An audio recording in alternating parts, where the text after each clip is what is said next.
एक लोकगीत का प्रसंग सुने। यह सत्य है बाबू, ई जवन कुछ भी लौकत बा धरती पर सब कुछ झूठा है, सब कुछ झूठ बा। ई माया का नगरी है भैया, लाल पियर हरियर ई बढ़िया बढ़िया चीज देख के भुलात बा सब, लेकिन लास्ट में जहाँ जौने जगह पर उद्धार होके वाला बा, जौना चीज से कल्याण होके वाला बा, वो आदमी ओके पीछे करता, ओके भुलाता।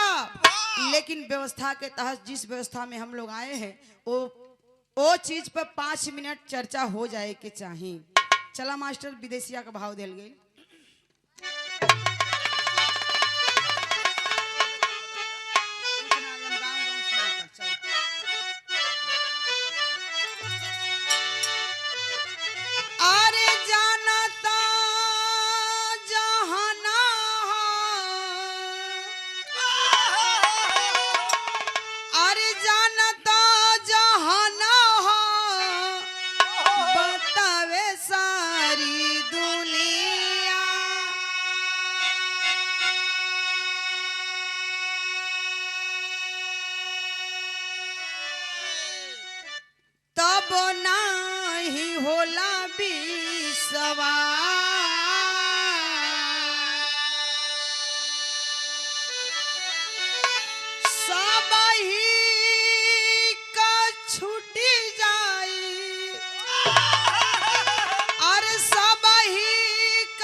सत्य है बाबू, कहा जाता है जो फरा सो झरा, जो बरा सो बुता।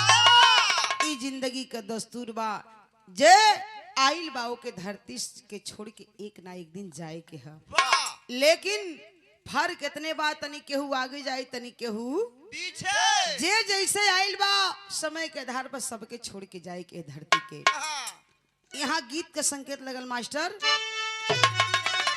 ए निर्गुण में निर्गुणी गीत लगल, जवन आप लोग रेडियो रिकॉर्ड से सुनी ला। कैसे मास्टर?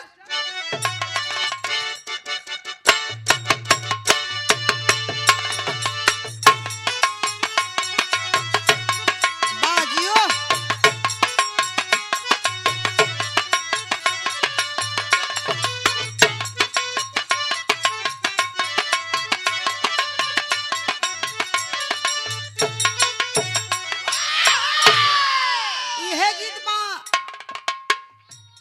जवन आप लोग रिकॉर्ड से सुनीला, सुनला में कितना आनंद मिलेला है भैया। जवन गीत मास्टर साहब संकेत केलन, कैसे? क्या बात है? किया गिला गो नई हरी की टोला,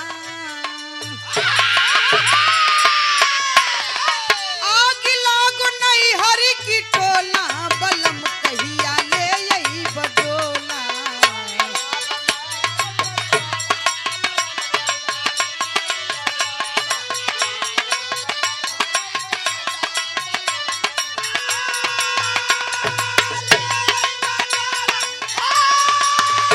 अरे जिया बहादुर, बलम कहिया ले यही बडोला।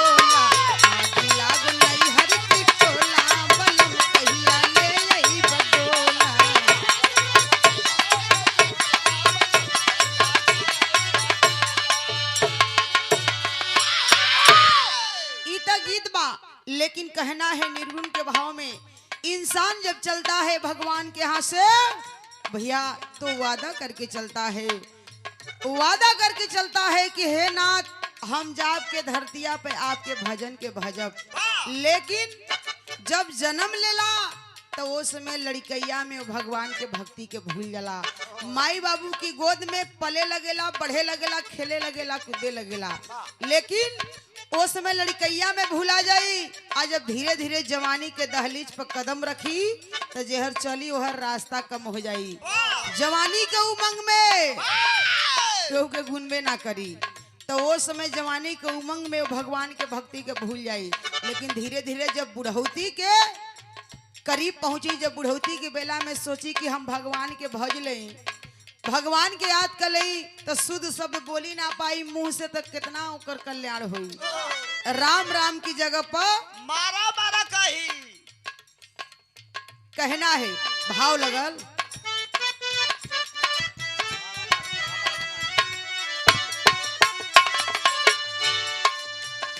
हमर डोलिया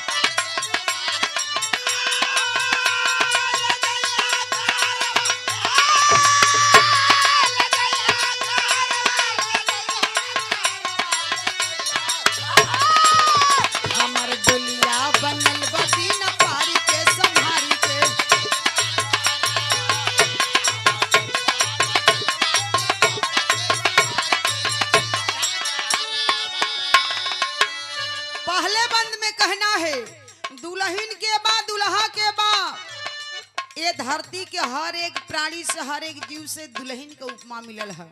दुल्हा के बा परम पिता परमेश्वर जी के दुल्हा के उपाधि मिलल बा। ओ दुल्हा के ये आत्मा रूपी दुल्हन के ले जाए बजे डोली बारात आई तो केहू के पता नहीं खे, केहू के ज्ञान नहीं खे, केहू के मालूम नहीं खे का कहना बा।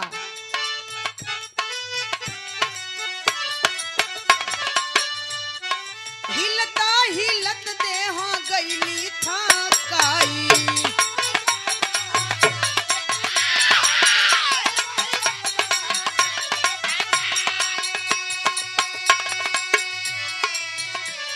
लेता या राम कहरा तनी फरमाई।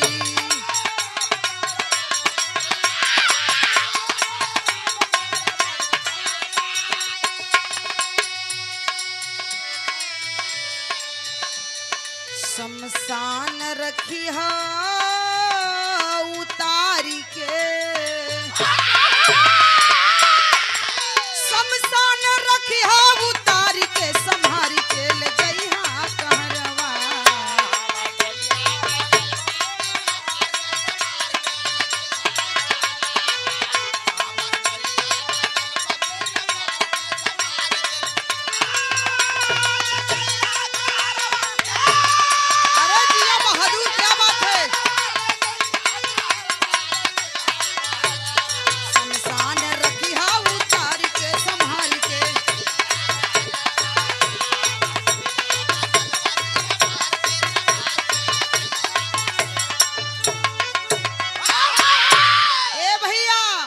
धरती पर बहुत जे के मानत हुई,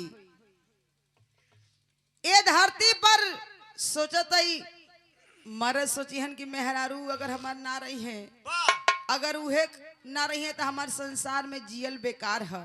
ए भैया मरद बिना देखले मेहरारू के दतुअन ना करत होई, मेहरारू मर्दे के बिना देखले दतुअन ब्रश ना करत होई। ए धरती पर बहुत ज्यादा जे के मानत हुई भैया, उहो वकताई तो धोखा दे दई। मने धरती पर कहला का मतलब कुछ देर खातिर सब सबके धोखा दे सकेला, लेकिन जिंदगी का सच्चा संघाती बा, दोस्त बा, मित्र बा, हित बा, संगी बा, साथी बा, तो के बा मास्टर? जिंदगी का सच्चा संघाती है तो मौत है बाबू। वो अपने वादा से ना कर सकेला, चाहे धूप होके, छाव होके, बरसात होके, जाड़ा होके, सर्दी होके, गर्मी होके, चाहे पत्थर पड़े चाहे पानी, वो अपने वादा से वादा निभावे जरूर चले आई। दूसरी लाइन में कवि जी संकेत करें,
ए बाबू आज ये शरीर में जवन सुगना बोलता कुछ कहता हंसता रउआ लोग सुनता नहीं।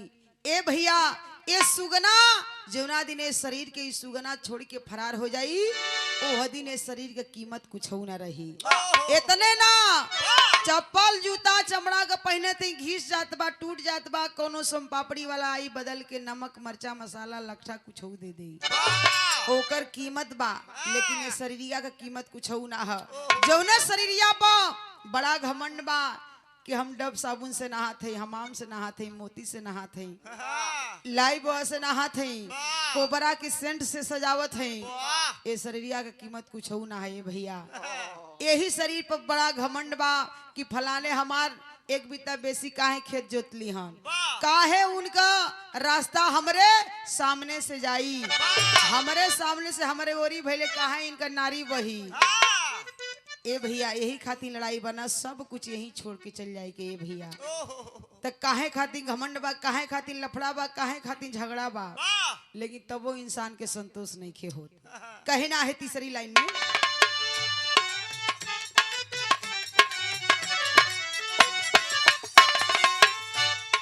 पनिया पिया दतनी गंगा के धारी से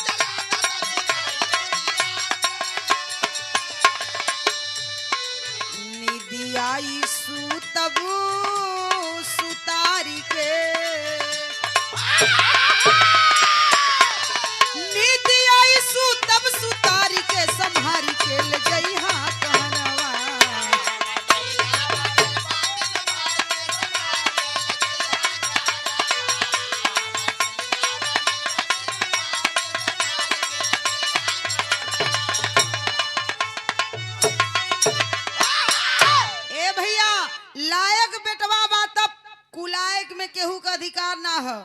लायक बेटवा बा तब जिस तरह से यहाँ सम्मान से 10 लोगन का हाथ धोआल गईल, बढ़िया से बिरहा करावल गईल।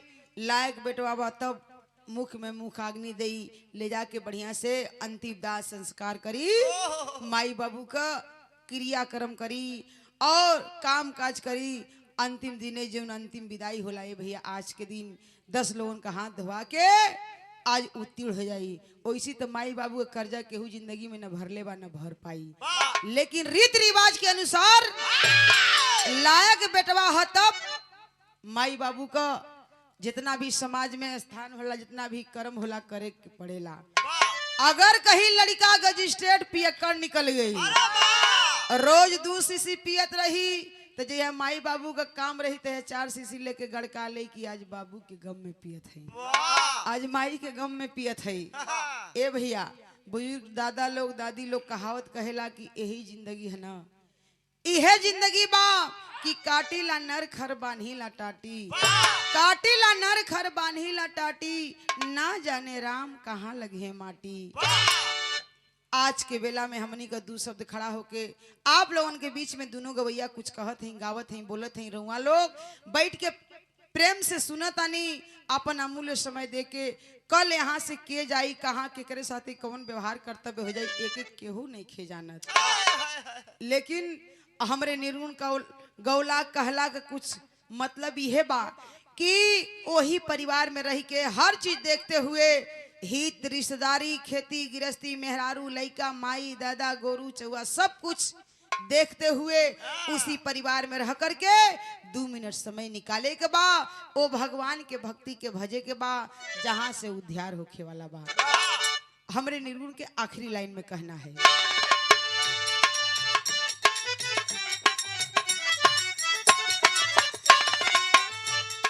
कुसुमा पराग जदू स्वर्ग चली गई,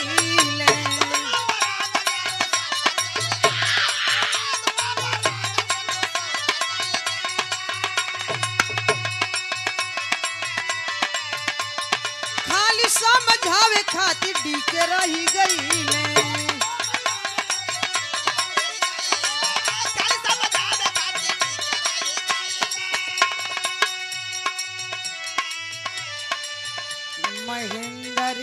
करिश्मा के बिचारी के